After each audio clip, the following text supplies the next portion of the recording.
in the world, in surrounding us, so much sickness affecting people, and also there were mental depression, and also the families, the district. Every day we see that happening in this world.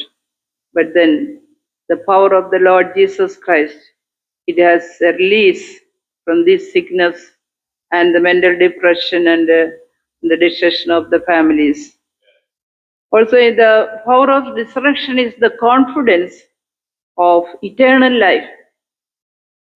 Because he resurrected from the dead, it gives a strong confidence of eternal life.